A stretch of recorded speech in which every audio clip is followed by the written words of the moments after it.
FM nabilyata obani mukana obe mukana ta idistrict isahombekewa indi nilomonga lita kuruza kenye bakabarisa lisa kufuata na nuka kufwile omundu afakenga ari wo kumbale lori mundi ili yamuna ilebyefwe ni mukukonye ne muhakutuyeyo nenge kunavukilisa idistrict ihasikane lweba na muliulyu beka mangu kali hukana hunula ta khwalobele oba mukana obe mukana ta nenge district zakhombehewa.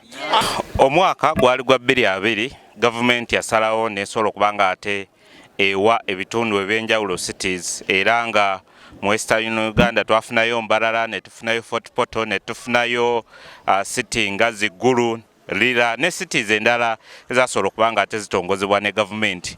Olwo nno kyategeeza nti district ezibadde zetongodde nga district kati zifuseemu two major administrative units era nga twatulina okufuna city ne district. Kyekimu ne Mbale wano twasobola okubanga ate tufuna Mbale city oluvannyuma ne basobola okubanga ate bakonfaminga nti district egenda kuba eshiftinga headquarters zaayo okuva e Maluku zisobola okubanga ate zijja e Busoba.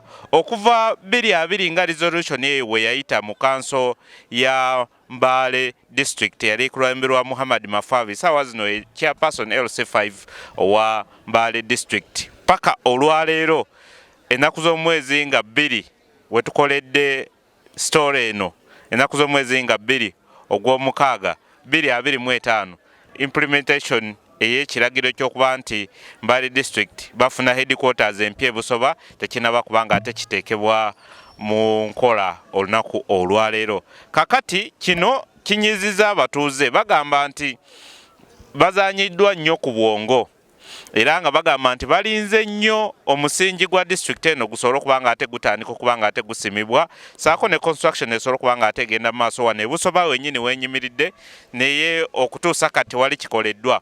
Balira information gye sinaba kubanga ate nkakasa nti Mbale District ku akaunti zaabwe kuliko biliyoni emu mu obukadde ebina n'esente ezigwako ezisobola okubanga ate zaateekebwako zisobola okubanga ate ziyambisibwako okubanga ate bazimba headquarters empya wano e Busoba naye tewali kyakoleddwa. Jjukira nti mateeka ga gavumenti kasita ennaku z'omwezi zituuka nga 1 July financial year empya neyingirawo sente ezibadde ku akaunti zonna nga tezikozeseddwa zisobola okubanga ate ziziwaayo ku center mu consolidated fund basobola okubanga ate bazikozesa emirimu emirala era olina okukola emirimu mingi nnyo n'okuteekawo embeera y'amaanyi nnyo n'explanations ez'enjawulo okubanga ate oli claiminga sente ezo. So abatuuze si basanyufu bagamba nti waliwo ekitali kituufu era nga bagamba nti kulina ettaka ly'olaba eriri mu background yange bagamba kuliko enkayaana mulimu abanene abasibye ekintu kino okubanga ate kigenda mu maaso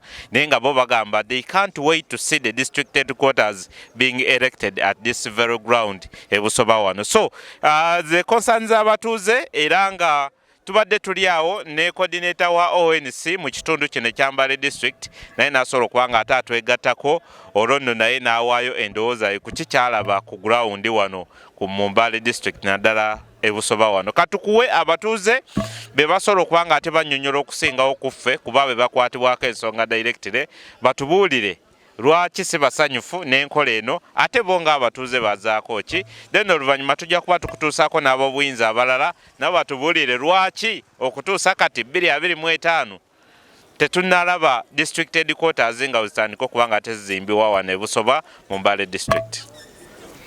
Thank you. I'm Tony Wamagale by names. I'm a councillor representing Bungoko sub-county to Mbale District. By January this very year, construction would have started already. But what happened is that the leadership at the district, especially the political leadership, they undertook renting of a certain piece of land whereby the police was supposed to shift to.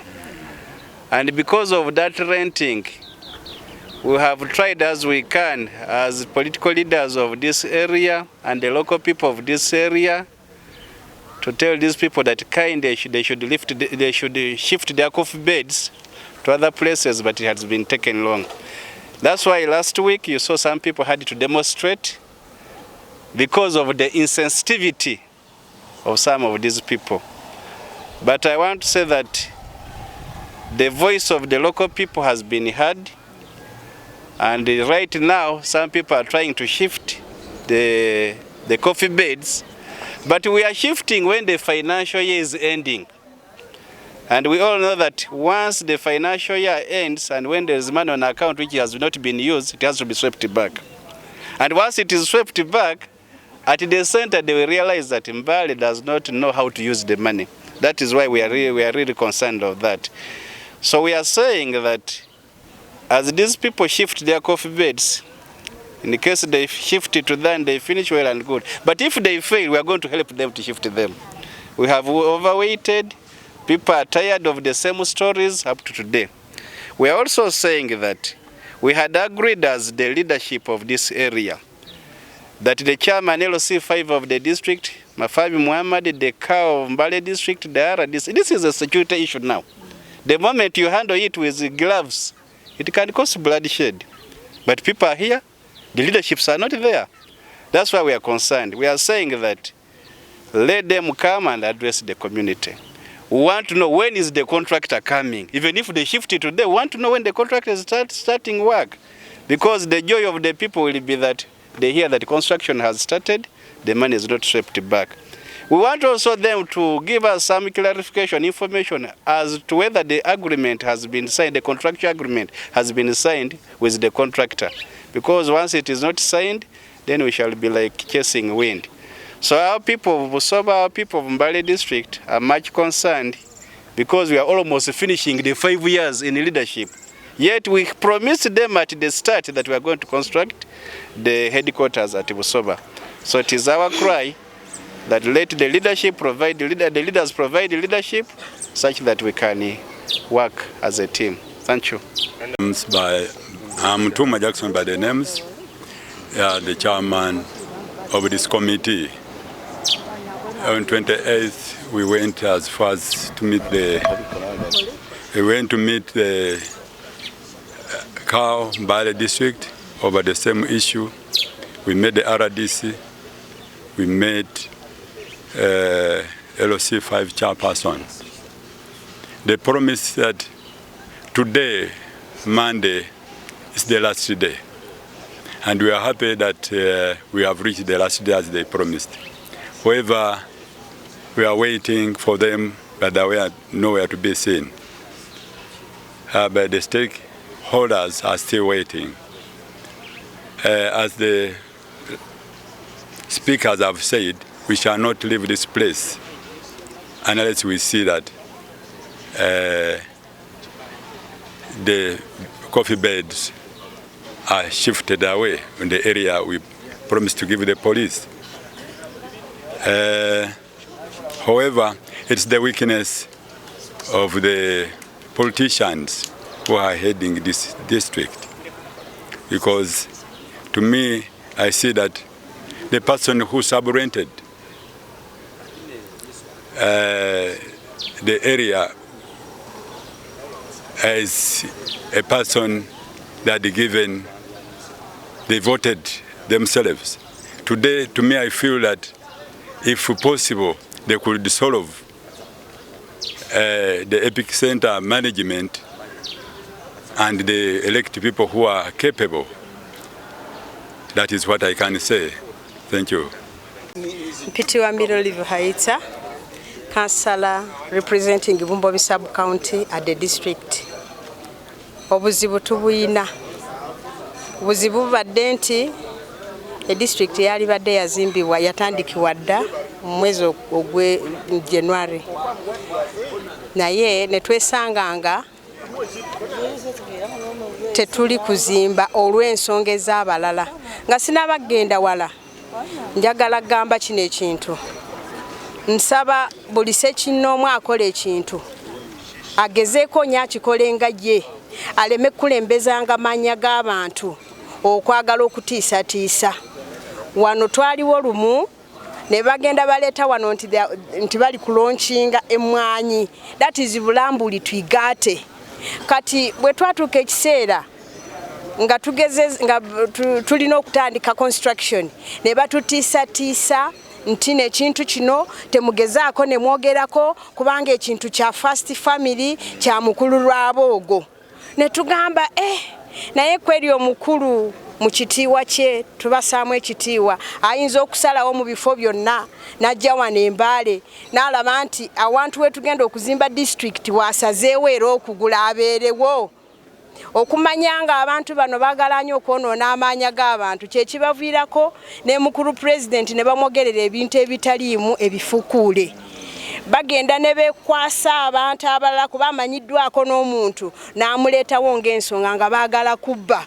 Nze kamwaka ogera nali mu kanso ne mbagamba oba mukakasa nti mukulu lwaboogo ye nannyini kintu kino mumuyita ajja ayogere naffe tukakase kubanga tumanyi bulungi nti tasobola kubeera mu kintu ekifaanana bwe kiti okulemesa development because this country our president his excellence Yoweri Museveni ayagala nnyo development ate ayagala nnyo abantu be tasobola ate kuddira abantu be bakutte biliyoni n'awa ate n'addira abantu be ate n'atuula mu kintu kyawe n'abalemesa.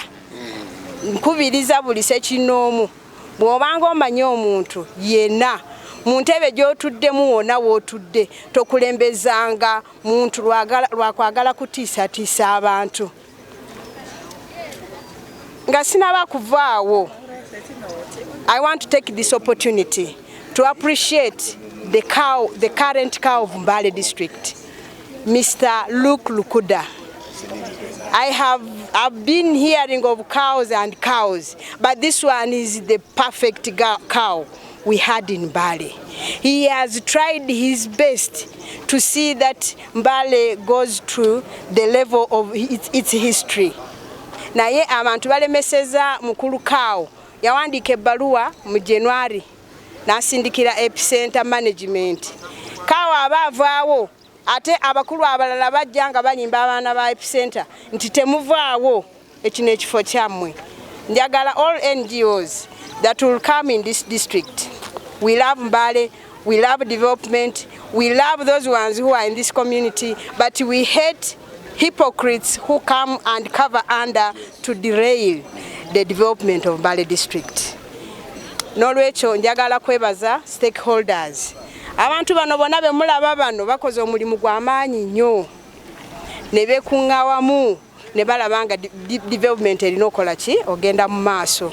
Njagala kwebaza abantu abakitandikako mukulu Aaron, mukulu Walufu, mukulu Honorable Speaker Robert Wangwe. Thank you for your lenience in doing things. Bamuvumye ne boogera kino na kiri naye Robert takivuddeemu. The Honorable Speaker of Mbale awuliriza kubanga mukulembeze mulungi muwulirize.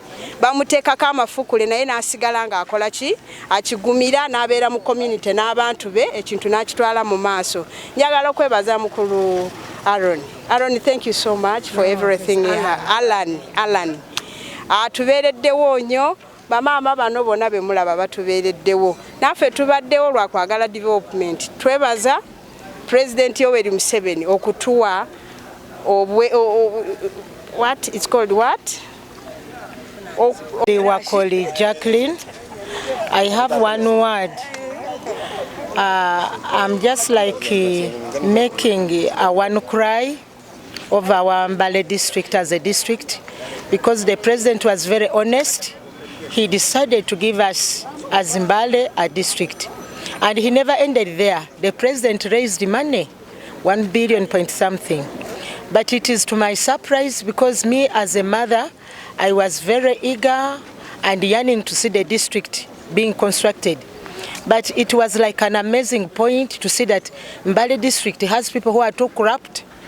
They go as far as corrupting government money, and that is my appeal to our nation, Uganda, that corruption should come down amongst those big offices.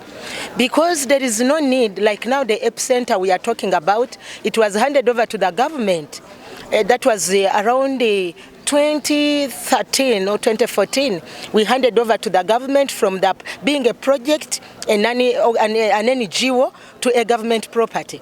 But I'm so surprised to see that there is somebody who came and launched it when the community doesn't know launching a project of coffee, of which community we are not aware, and yet it is our land. And if we went to the offices like of the cow, he mentioned and said this man never passed through his office.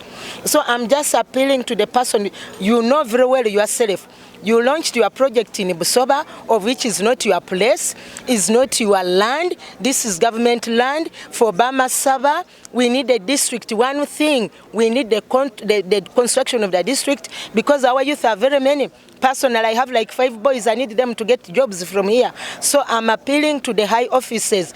We need the district to be built. We don't want to hear that noise saying the money is going back. Why? And yet we have enough land in Busoba. So I'm Jackie. Thank you so much. Okay, where we are now. Firstly, my name is Siu Aaron, former councillor to the district.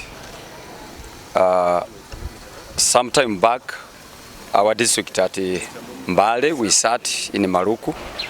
We resolved to relocate the headquarters to Busoba, where we are standing now. Right now, the center has sent money to the district, which is supposed to construct the headquarters here. But to date, this has not yielded any result due to some challenges. Because we have police on this land which has accepted to move, and the district has already allocated the land where there is a community epicenter. The land, which is totaling to 1.448 acres, is already there, but the only encumbrance has been someone illegally entered there and was drying coffee from that same mentioned place. So this one brought a lot of talks about this, and we converged as Mbale District stakeholders to resolve on this matter. Now, CAO wrote letters to see that those people, the police relocate itself to that said piece of land. But what has been hindering was to remove those coffee beds. So right now, those people are working out to see that the coffee beds are removed, because we don't want to afford this money going back to the center. It is 1.4 billion. So it will be a big shame when this money is taken to the center. So that's why we are here.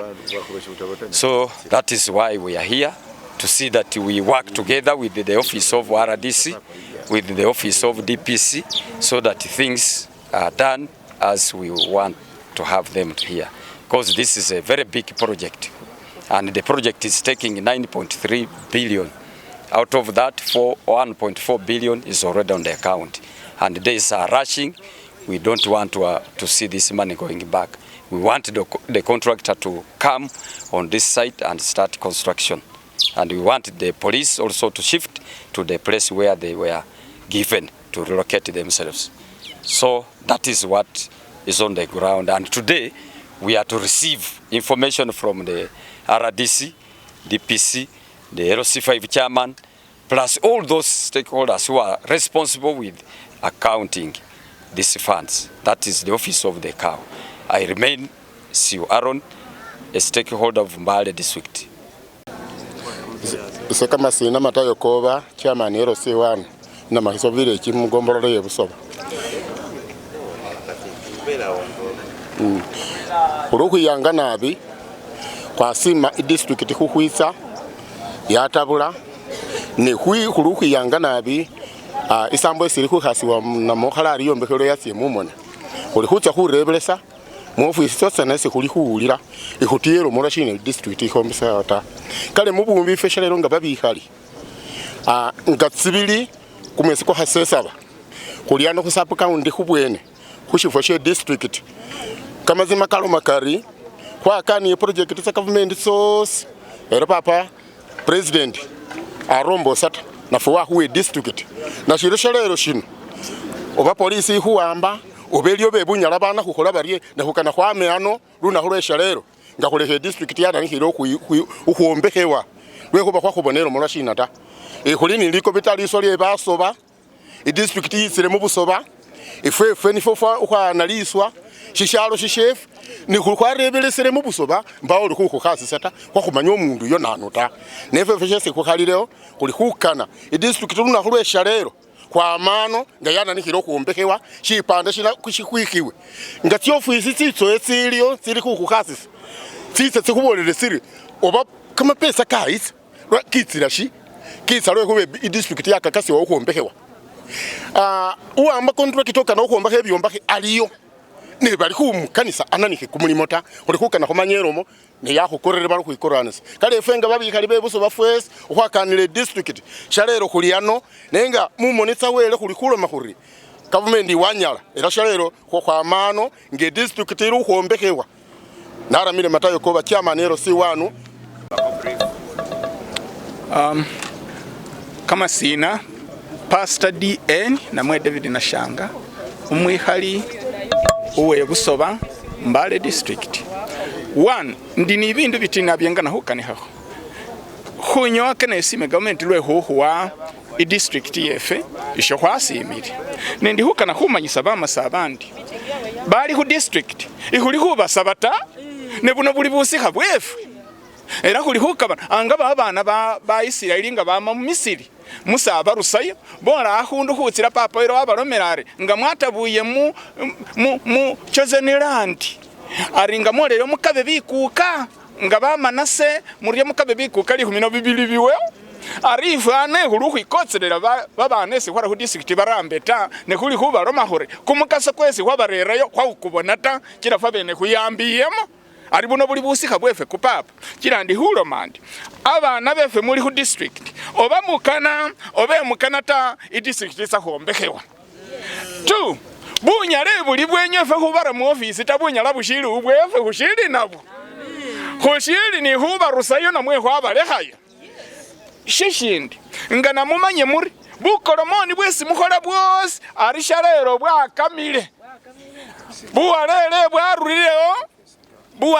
bwarulileo butoye bwarulileo bulendafu bwarulileo bumoyane bwarulileo butokoyane bwarulileo kupungala bwarulileo ari kwaburuhire ruhalesi rwakurure humo ni BFM nabiliata obani mukana ta idistrict isa hombekewa indi ni romongalita kuruza kenyo bakabarisa lisa kufuata na nuka kufile umuntu afakenga ari wo kumbale rori mundili yamunaile byefwe ni muhuko nyene muhahu tuyeyo nenge kunavukilisa I district ihasikane rweba na muliulyu beka mangu kali hukana hunula ta khwalobele obe mukana ta nenge district za hombehewa ari balyanga ni muremo office nga bushiri shisembayo liswa lino ni project ili hoyi na ulira baliyitsiraho mu ngore yeshibandya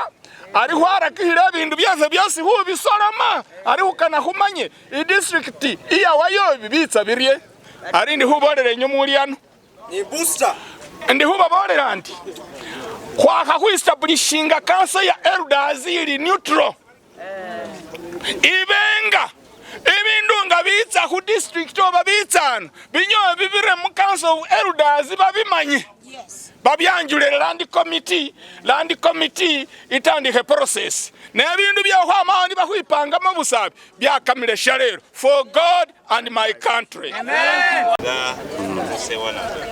Esonga z'abakulu obaza Mbale District eno issue ya Mbale District government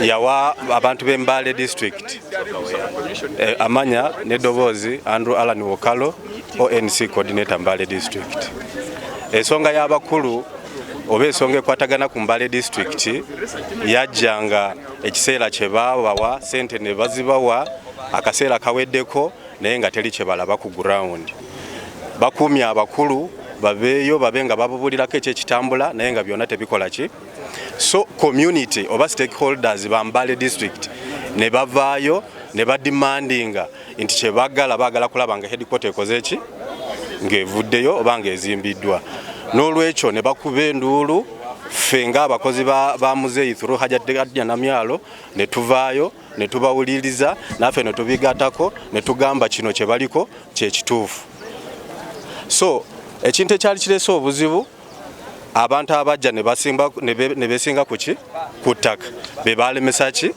development. So community nesalawo negamba kino ekyafe tetugenda kukkiriza, tekigenda kuvaawo, tekigenda agenda bwekito, sente zaffe tezigenda kuddayo. Yensonga lwaki abantu bali wano bonna bano si Busoba bokka naye okuviira ddala mu north okudawa mu south, from north, central and south bonna bali wano. Eddoboozi lired baagala district ekole ki, tebaagala shortcut. Baluwa zawandiikibwa, meetings zitudde, naye nga bo kye baagala kulaba ki district nga zitandise okola ki kuzimbibwa. Just ensonga yaabwe yokka, tebaagala kintu kibalala, tebaagala politics, tebaagala kiki, bo bali united. They just want to see headquarters nga baziteeseewo wano. Ffe ng'abakyala naffe ne tuyimirira wano tubeera nga tusobola okwogera eri abantu.